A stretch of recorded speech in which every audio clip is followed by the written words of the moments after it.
کریں گے اس کی جس پر ہم نے اپنے آباء و اجداد کو پایا۔ اولو کان آباؤہم لا یعقلون شیئا، اگرچہ ان کے باپ دادا کچھ بھی نہیں سمجھتے تھے، ولا یہتدون، اور ہدایت پر بھی نہ تھے، پھر بھی یہ ان کی پیروی کریں گے۔ یہاں اللہ کریم نے اس طریقہ کا رد کیا ہے، اس جواب کا رد کیا ہے جو آج بھی دیا جاتا ہے اور پہلے نبیوں کو بھی دیا گیا تھا۔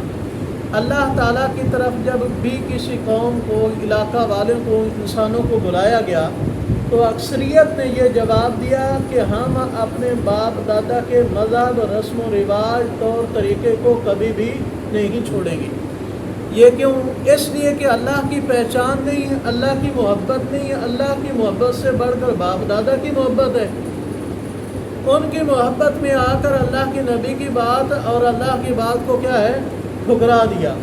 تو اللہ کریم فرماتے ہیں ہدایت تب ملے گی جب میری نازل کردہ بات کو مانو گے، اور اللہ کی طرف سے جو ہدایت آئی ہے اس کو فالو کریں گے، مانیں گے تو ہدایت ملے گی، رہنمائی ملے گی۔ باپ دادا بے شک کتنے ہی دنیا کے اندر مشہور اور ان کے چاہنے والے کتنے ہی زیادہ ہوں، کتنے ہی مال و دولت والے ہوں، ان کے پیچھے چلنے سے اگر وہ ہدایت پر نہیں تھے تو جنت نہیں ملے گی، اللہ بھی راضی نہیں ہوگا۔ بلکہ سارے کے سارے انسانوں سے غلطیاں ہوئی ہیں، ایک ہو سکتا ہے کہ ہو سکتی ہیں، ہو سکتی نہیں ہوئی ہیں، سوائے اللہ کے نبیوں کے۔ اللہ کے نبی معصوم تھے، کہیں بھول ہوئی اللہ کریم نے وحی کے ذریعے فوراً آگاہ کر دیا، لیکن اللہ کے نبیوں کے علاوہ کسی پر کوئی وحی نہیں آنی، وہ غلطی کریں کیسے پتہ چلے گا کہ یہ غلطی ہوئی ہے؟ تو اس لیے پیروی کس کی کریں گے؟ اللہ کے نبیوں کی۔ اللہ کے نبی جو تعلیم لے کر آئے گے تب ہدایت ملے گی۔ وَمَثَلُ الَّذِينَ كَفَرُوا، اور مثال ان کافروں کی، كَمَثَلِ الَّذِي يَنْعِقُ بِمَا لَا يَسْمَعُ إِلَّا دُعَاءً وَنِدَاءً، مثال اس کی طرح ہے جو زور زور سے اس کو بلا رہا ہے، جو نہیں سنتا مگر ایک آواز اور ایک چیخ۔ اللہ کریم فرماتے ہیں ان کافروں کی مثال جانوروں کی طرح ہے۔ جانور پھر رہے ہیں، ان کا مالک آواز لگاتا ہے، ان تک آواز جاتی، ادھر ادھر ہو جاتے ہیں اور انہیں کچھ بھی پتہ نہیں کہ ہمارا مالک کیا کہہ رہا ہے، صرف ایک آواز سن رہے ہیں۔ تو اللہ کریم فرماتے ہیں کافر بھی ایک آواز سن رہے ہیں، اس کو سمجھ نہیں پا رہے۔ جانوروں کی طرح ان کی مثال ہو چکی ہے۔ اب یہ نہ سمجھ سکتے ہیں نہ کہہ سکتے ہیں حق، اس لیے کہ انہوں نے سوچنے سمجھنے کے سارے دروازے اپنے اوپر کیا کر لیے؟ بند کر لیے۔ ثم بکم عمی فهم لا یعقلون، یہ گنگے ہیں، بہرے ہیں، اندھے ہیں، بس یہ سمجھیں گے نہیں۔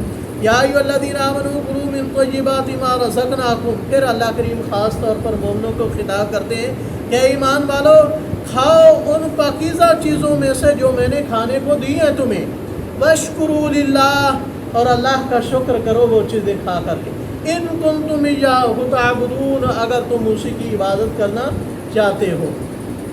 یہ اگلی آیت بہت سمجھنے والی ہے۔ انما حرم علیکم المیتۃ والدم ولحم الخنزیر وما اہل به لغیر اللہ، بے شک حرام قرار دے دیا ہے تمہارے اوپر مردار کو اور خون کو اور خنزیر کے گوشت کو اور وہ چیز جو غیر اللہ کے نام پر مشہور کر دی گئی ہو۔ مردار جتنے بھی ہیں وہ کیا ہیں؟ حرام ہیں، چاہے وہ خود مرا ہو، جانور نے مارا ہو، گر کر کے مرا ہو، بیمار ہو کر کے مرا ہو، چوٹ لگی ہو، جیسے بھی مرا ہے، ذبح کے علاوہ کوئی بھی جانور مرا ہے تو وہ کیا ہے؟ حرام ہے، سوائے نبی پاک صلی اللہ علیہ وسلم نے فرمایا مچھلی اور ٹنڈی کی۔ تو اللہ کریم فرماتے ہیں مردار تمہارے اوپر حرام ہے، اور ذبح کرتے وقت جو خون نکلتا ہے وہ کیا ہے؟ حرام ہے۔ جو ذبح کرتے ہوئے نکل گیا وہ کیا ہے؟ حرام ہے۔ جو رہ گیا لگا ہوتا ہے بوٹیوں کے اوپر، گوشت کے اوپر، وہ حرام نہیں ہے، وہ حرام نہیں۔ جو بہہ گیا وہ حرام ہے۔ اور دو خون نبی پاک صلی اللہ علیہ وسلم نے شرع میں حلال ہیں، ایک کلیجی، دوسرا تلی۔ یہ عام طور پر تلی پھینک دی جاتی ہے جو وہ اجڑی کے ساتھ لگی ہوتی ہے، سیاہی محل اتنی سی ہوتی ہے، وہ بھی کیا ہے؟ حلال ہے۔ ولحم الخنزیر، فرمایا خنزیر کا گوشت۔ خنزیر کا گوشت بھی، اس کے بال بھی، اس کی چمڑی بھی، اس کی ساری چیزیں کیا ہیں؟ پلیت ہیں، کسی بھی استعمال میں نہیں لا جا سکتی۔ وما اہل بہ لغیر اللہ، اور ہر وہ چیز جو غیر اللہ کے نام پر مشہور کر دی جائے۔ یہاں پر کچھ لوگ کہتے ہیں دیکھو جو درباروں پر، مزاروں پر، پیروں کے نام پر چیزیں دی جاتی ہیں، یہ تو ذبح کرتے وقت اللہ کا نام لیا جاتا ہے، ان کا تو نہیں لیا جاتا۔ بھائیو، اللہ نے ادھر ذبح کا ذکر ہی نہیں کیا، اللہ نے ادھر ذبح کا ذکر، اللہ نے ادھر جانور کا ذکر ہی نہیں کیا۔ اللہ نے عموم کا ہے کہ چاہے جانور ہو، چاہے مٹھائی ہو، چاہے ریڑھی ہو، چاہے کچھ بھی ہو جو غیر اللہ کے نام پر مشہور کر دی گئی ہے، وہ کیا ہے؟ حرام ہے۔ اب سمجھیں، ایک ہے ایصال ثواب، میں جانور ذبح کرتا ہوں اللہ کے نام پر، یا صدقہ کرتا ہوں، یا پانی کا انتظام کرتا ہوں، یا کوئی اچھا کام کرتا ہوں، مسجد بنواتا ہوں، مدرسہ بنواتا ہوں، میری نیت یہ ہے کہ اس کا ثواب میرے والدین کو ملے، جائز ہے، ثواب کا کام ہے، آپ صلی اللہ علیہ وسلم نے ترغیب دی ہے۔ میری نیت یہ ہے کہ اس کا ثواب میرے استادوں کو ملے، میرے فلاں بزرگ کو ملے، فلاں کو ملے، یہ کہ بالاتفاق جائز نہیں بلکہ اچھا عمل ہے۔ یہ کیا ہے؟ اچھا عمل ہے۔ ایک یہ ہے کہ میں اپنے اساتذہ یا پیروں کے نام پر دیتا ہوں، بے شک ذبح کرتے ہوئے اللہ کا نام لے رہا ہوں، لیکن نیت یہ ہے کہ یہ ان کے نام پر ذبح کر رہا ہوں، وہ خوش ہوں گے، ادھر ہی قبر میں انہیں پتہ چل جائے گا کہ میرے پاس یہ آیا ہے، اب وہ ادھر بیٹھ کر اللہ کے ہاں سفارش کریں گے، یا خود ان کی روح آئے گی اور یہاں پر میری مدد کرے گی۔ یہ کھلم کھلا کیا ہے؟ شرک ہے۔ یہ کھلم کھلا کیا ہے؟ شرک ہے۔ ایصال ثواب کے علاوہ جو مردہ کو خوش کرنے کے لیے یہ عقیدہ رکھ کر کے کہ وہ میری بات سن رہا ہے، وہ میرے کام بنائے گا یا آگے کام کرنے کی سفارش کرے گا، وہ کیا ہے؟ شرک ہے۔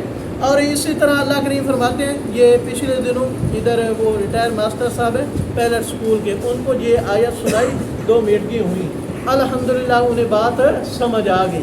انہوں نے یہ سمجھ رکھا تھا کہ ذبح کرتے وقت نام لیا جائے تو وہ حرام ہوتا ہے، وگرنہ نہیں ہوتا۔ تو جب کہا کہ یہ ساری چیزیں مراد ہیں جس پر اللہ کا نام لیا گیا ہے، تو وہ ماشاءاللہ بہت خوش ہوئے کہ اللہ تعالیٰ نے مجھے کیا دی ہے؟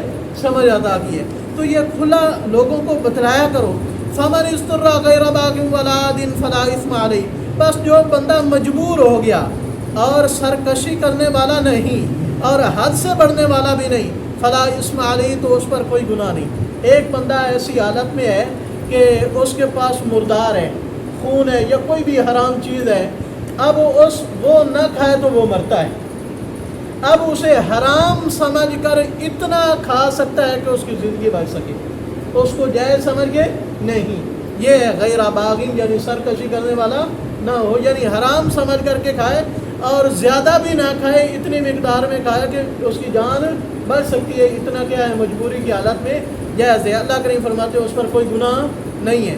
ان اللہ غفور الرحیم، اور کھاتے ہوئے اگر کوئی غلط فہمی ہو جاتی ہے تو تھوڑا سا زیادہ کھا لیتا ہے بھول کر کے یا شدت بھوک کی وجہ سے، ان اللہ غفور الرحیم، تو اللہ کریم فرماتے ہیں بے شک اللہ بخشنے والا، نہایت رحم کرنے والا ہے۔